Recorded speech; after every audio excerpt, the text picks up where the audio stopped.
यौम पाकिस्तान की मुनासबत से हैदराबाद सिटी वेलफेयर ऑर्गेनाइजेशन की जानिब से लतीफ़ाबाद में कैंप का एहतमाम किया गया। दिन का आगाज़ कुरान ख्वानी और लंगर से किया गया, जिसके बाद करारदाद पाकिस्तान की याद को ताज़ा करने के लिए केक काटने की तकरीब मुनक्किद हुई, जिसमें MNA Salahuddin, MPA Nadeem Siddiqui, senior सहाफ़ी राहत काज़मी, मुख्तियार खान, अब्दुल जब्बार रहमानी, मुख्तियार कुरैशी, अमीन मेमन, शाकिर देसवाली समेत बड़ी तादाद में समाजी व ताजिर शख्सियात ने शिरकत की।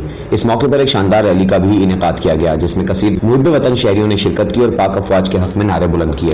कैंप पर बरोही बरादरान की जानिब से रक्स पेश किया गया। तकरीब से खिताब करते हुए असलम देसवाली का कहना था कि आज का दिन हमें अपने अजदाद की लाजवाल कुर्बानियों की याद दिलाता है और शौहदा की कुर्बानियों का ही समर है कि आज हम आज़ादाना जिंदगी गुजार रहे हैं और खुशियां मना रहे हैं।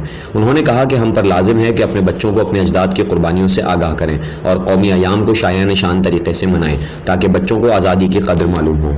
आज यौम पाकिस्तान 23 मार्च के पुरमसरत मौके पे जब हमारे मुल्क के लिए करारदाद पेश की गई 1940 में, हम वो जश्न मना रहे हैं यौम पाकिस्तान के हवाले से। अल्हम्दुलिल्लाह हैदराबाद सिटी वेलफेयर ऑर्गेनाइजेशन के प्लेटफार्म से हमने हैदराबाद शहर के तकरीबन 200 मकामात पर बैनर आविज़ा किए। उसके अलावा आज 23 मार्च को हमने एक केक कटिंग की तकरीब की, जिसके मेहमान खुसूसी MNA सलाहुद्दीन थे। फिर हमने गरीबों में लंगर भी तकसीम किया और हमने भी खाया। उसके बाद अभी एक रैली हमने निकाली है जो माशाल्लाह बड़ी ज़बरदस्त थी, और हमारे यूथ के लड़कों ने, जो एवरेस्ट के नाम से एक ऑर्गेनाइजेशन है, उन्होंने बेहतरीन एक प्रोग्राम पेश किया और बहुत खूबसूरत प्रोग्राम था। मैं जनाब आसिफ सागर और DM बरोही को मुबारकबाद देता हूँ कि उनकी टीम ने बहुत अच्छा प्रोग्राम पेश किया।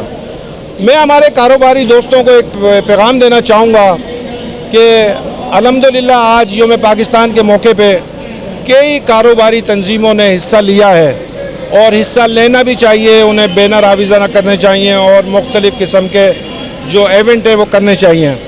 हमारी जो कारोबारी तंजीमें हैं वो मुख्तलिफ़ मार्केटों से ताल्लुक़ रखती हैं और वो इलेक्शन जीत कर यूनियन के अहदेदार मुंतखब होते हैं। उनसे मैं यही गुजारिश करूँगा कि ज़ेर सरपरस्ती अल्लाह पाक की ज़ात है और उससे बढ़कर कोई चीज़ नहीं है। उसके बाद ज़ेर सरपरस्ती आका नामदार मालिक दो जहां मोहम्मदुर रसूलुल्लाह सल्लल्लाहु अलैहि वसल्लम है। अगर ये ताकत आपके साथ है तो किसी शैतान की जुर्रत नहीं कि वो आपकी रिट को चैलेंज करे।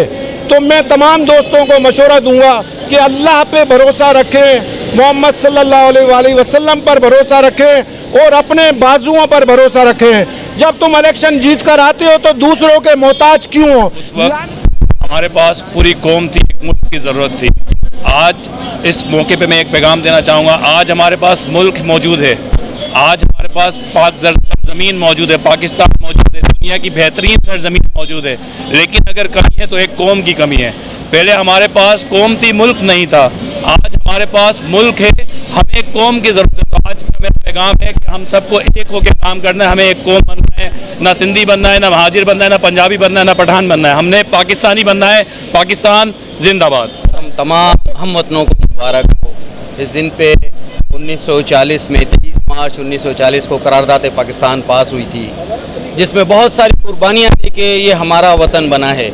मेरी आप सब दोस्तों से गुजारिश है कि इसको प्यारे वतन को और ज़्यादा आगे लेके जाएं और ज़्यादा मेहनतें की जाएं, ताकि हमारे वतन का नाम मुकम्मल तरीके से रोशन हो। बहुत शुक्रिया।